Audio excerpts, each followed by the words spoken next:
जय धन्वंतरी। मैं डॉक्टर सोनाली आयु प्रेप में आप सबका स्वागत करती हूँ। आज का टॉपिक है रसाचार्य श्री व्याडी की जानकारी प्राप्त करना। यह टॉपिक रसशास्त्र के इतिहास के अंतर्गत आता है। व्याडी जी की शास्त्र में दो स्टोरी प्रचलित है। दोनों ही एकदम अलग है और दोनों ही बहुत ही ज्यादा इंटरेस्टिंग और फिल्मी स्टाइल है। अगर आप इस वीडियो को दो चार बार देख लोगे तो आपको व्याडी जी की स्टोरी बिल्कुल इजीली याद रह जाएगी। किसी किसी शास्त्र में व्याडियाचार्य नाम भी दिया हुआ है, जो व्याडी प्लस आचार्य ये दोनों शब्द की संधि से बना हुआ है। आज की वीडियो में मैं आपको व्याडी आचार्य की स्टोरी के साथ साथ उनकी ग्रंथ रचना और उनके काल की जानकारी भी दूंगी, जो आपको एग्जाम प्रिपरेशन के लिए हेल्पफुल रहेगी। तो आप वीडियो के अंत तक जरूर बने रहे और हाँ, पसंद आने पर लाइक तथा शेयर करना बिल्कुल ही ना भूले। सबसे पहले हम रसाचार्य श्री व्याडी का संक्षिप्त परिचय देखते हैं। रस रत्नाकर नाम के ग्रंथ में 27 रसाचार्यों का वर्णन है, जिसमें व्याडी आचार्य का नाम सर्वप्रथम है और इनका काल 9th सेंचुरी है। मोहम्मद गजनी की सेना जब 11th सेंचुरी में भारत में आई, तब उनके साथ ईरानी यात्री श्री अल बरूनी भी भारत में आए थे और उन्होंने भारत में 33 ईयर्स तक रहकर संस्कृत ग्रंथों का अध्ययन किया और अलग अलग भाषा में अनुवाद किया।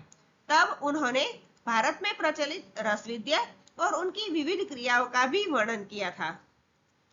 इस समय अलबरूनी ने श्री नागार्जुन और श्री व्याडी जी के बारे में भी लिखा है। इससे हम अनुमान लगा सकते हैं कि व्याडी जी का समय 11th सेंचुरी से पूर्व का था। अब व्याडी आचार्य की पहली कथा सुनते हैं। विक्रम संवत के अधिष्ठाता राजा विक्रमादित्य के राज्य अवंतीपुरी, जो कि आज उज्जैन के नाम से प्रख्यात है, वहां पर व्याडी नाम के एक आचार्य रहते थे। उन्होंने रस रसायन सिद्धि के विविध प्रयोगों में अपनी पूरी संपत्ति खर्च कर दी, फिर भी उन्हें इच्छित ध्येय की प्राप्ति नहीं हुई। इसलिए वह शोकमग्न हो गए और क्षिप्रा नदी के किनारे बैठकर अपने ही लिखे हुए पत्तों को फाड़कर नदी में बहाने लगे। थोड़ी दूरी पर एक वेश्या बैठी थी, जिन्होंने यह पत्तों को देखा और सब पत्तों को इकट्ठा कर लिया। फिर वह व्याडी आचार्य के पास जाकर ग्रंथ को फाड़ने का रीजन पूछा। व्याडी जी ने आंसर देते हुए कहा कि रस सिद्धि की क्रियाओं ने उन्हें पायमाल कर दिया है। भविष्य में किसी और की परिस्थिति भी व्याडी आचार्य जैसी ना हो, इसलिए वह पत्तों को फाड़ रहे हैं। तब उन्हें वेश्या ने दिलासा दिया और कहा कि सृष्टि प्रणीत कोई भी ग्रंथ कभी भी झूठा नहीं हो सकता। शायद प्रक्रिया में कोई त्रुटि की वजह से रिजल्ट नहीं मिल रहा हो। आगे कहा, उनके पास बहुत सारा धन है, उनका यूज करके व्याडी जी को आगे संशोधन कार्य करना चाहिए। इस तरह वेश्या ने अपनी पूरी संपत्ति उसे दे दी और लोक कल्याण में सारी संपत्ति लगा दी। इस तरह हिम्मत मिलने पर व्याडी जी ने पुनः संशोधन किया और प्रसिद्ध रसाचार्य बने। दूसरी स्टोरी देखो, वह भी ज्यादा इंटरेस्टिंग है। एक बार व्याडी जी है वह तेल सिद्ध कर रहे थे, तब उनका जो फोरहेड वह जल गया। उन्होंने तुरंत ही जले हुए स्थान पर तेल लगा दिया और तेल सिद्धि का काम है वो चालू रखा। दूसरे दिन जब तेल में सुगंध आने लगी, तब वह दौड़कर देखने के लिए गए, लेकिन रास्ते में एक नुकीला बांस था जो जले हुए स्थान पर फिर से लग गया और वहां से रक्तस्राव होने लगा, यानी कि ब्लड निकलने लगा। यह ब्लड है वो ऑयल में जाकर मिक्स हो गया। इस तरह तेल सिद्धि हो गई। उसमें मनुष्य का और वह भी एक रसिद्ध आचार्य का ब्लड मिल गया, जिस कारण तेल में गुणांतराधान हो गया। वह व्याडी जी को पता नहीं था। फिर वह अपनी पत्नी की सहायता से पात्र में जो तेल सिद्ध हो गया था वह भर लिया और बचा हुआ तेल था वह पूरे शरीर पर लगा दिया और तेल लगाते ही एक चमत्कार हुआ। व्याडी जी आकाश में उड़ने लगे। कुतूहलवश नगरजन उनको देखने के लिए इकट्ठा हो गए।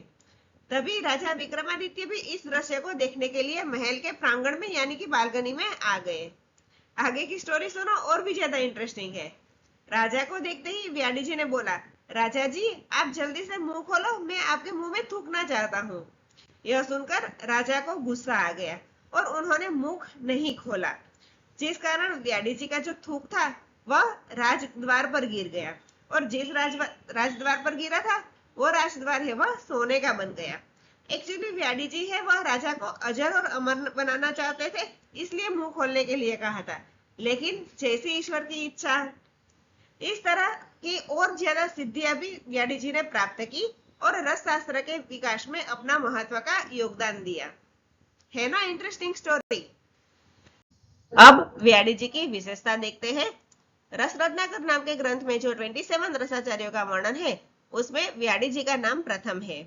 वे रस विद्या के जानकार थे, प्रसिद्ध रसाचार्य थे और रसशास्त्र के विकास में उन्होंने अपना अमूल्य योगदान दिया था। और अगर उनका समय देखें तो इनका समय है वो 9वीं शताब्दी था। अब व्याडी जी की ग्रंथ रचना देखते हैं। श्री विदुशेखर भट्टाचार्य ने रसशास्त्रीय वाग्मय नाम के एक ग्रंथ लिखा है, जो कि तिब्बती तांजोर में है। तांजोर का अर्थ होता है बौद्ध धर्म पर लिखी हुई कमेंट्री, और तिब्बती भाषा में लिखी हुई रहती उसे तिब्बती तांजोर कहते हैं। उसमें व्याडी जी के 2 ग्रंथों का श्री विदुशेखर भट्टाचार्य ने उल्लेख किया है। पहला है रस सिद्धि शास्त्र, जिसका अनुवाद उन्होंने तिब्बती भाषा में किया है, और दूसरा है रसायन शास्त्र धृति, जो धातुवाद से भी प्रख्यात है। तो ये 2 ग्रंथ है वो व्याडी जी के हैं। तो ये है व्याडी जी का पूरा वर्णन। तो कैसा लगा मेरा यह वीडियो? अगर पसंद आया हो तो लाइक करें, अपने फ्रेंड्स के साथ शेयर करें और मेरी चैनल को सब्सक्राइब करके बेल आइकॉन प्रेस करें, ताकि मेरे नए वीडियो आप तक जल्द से जल्द पहुंचे। अगर कोई सुझाव है तो कमेंट बॉक्स में लिख सकते हो। मिलते हैं नेक्स्ट वीडियो में। Thank you so much. Stay safe, stay healthy and keep learning.